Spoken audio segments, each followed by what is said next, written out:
Itoophiyaan Chaayinaa waliin daldala alaa qabdu fooyyessuuf xiyyeeffannaan hojjechaa jiraachuu Ministeerri Daldalaa fi walitti hidhaminsa naannawaa beeksise. Simpooziyamiin fe'umsa beekumsa Chaayinaa magaalaa Beejingitti gaggeeffamaa jira. Waltajjicha irratti kan hirmaachaa jiran Ministeera Deetaan Ministeera Daldalaa fi walitti hidhaminsa naannawaa Kaasahuun Gonfeen Chaayinaatti daldaltoota bittoota midhaanota zayita Itoophiyaa waliin marii bu'a qabeessa taasisuu kaasan. Chaayinaan oomishaalee qonna alergii Itoophiyaa kan fudhattu ta'uu ibsanii biyyoonni lameen gufuulee daldala irratti mul'atan furuuf waliigaltee irra gahamuu himaniiru. Maatiiwwan dhufanitti Chaayinaa waliin daldalli jiraatu fooyya'insa akka agarsiisu amantaa qaban gama miidiyaa hawaasummaa isaaniin ibsaniiru.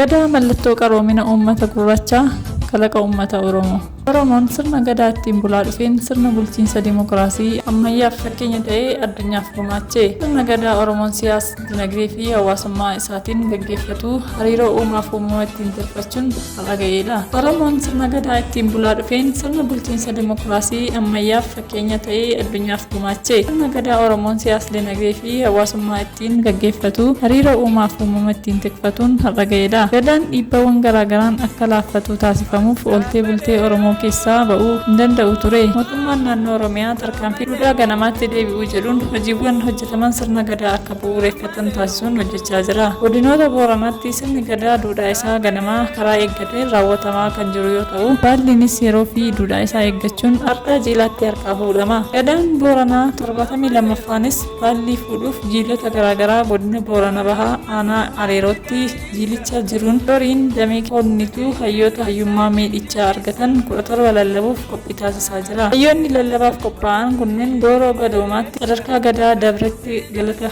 fedhachaa turuun torban 3 darbanitti kora miidhichaa taa'ameen erga argataniin booda galmoota lallabaa 18 ijaarrataniiru. Galmoota 18 lallabaa ijaaraman keessaa tokko kan Adulaa Baallii Gadaa damee konnituu Soora Didaati. Qophiin lallabaa hayyoota kanaaf dooriin damee konnituu sirnoota garaagaraa raawwachuun hanga guyyaa lallabaatti farda badhaasaatti jilichaa turu. Turtii jiila kanaa keessatti kutaaleen hawaasaa hundi hirmaachuun jiila Obbaasaa Bannattoo, galata Adulaa Fiixee fi Adulaa Ilmaan Guyyoo, Gobbaa dhufuun garbaaf miidhichaalee ofii fi Booranaa baannatu. Egaa dhaggeeffattoota keenya qophii keenya guyyaa har'aa asumaan golomna. Turtii gaarii qabaadhaa. Laayik, sheer, sabskiraayib gochuun dagatinaa. Galatoomaa.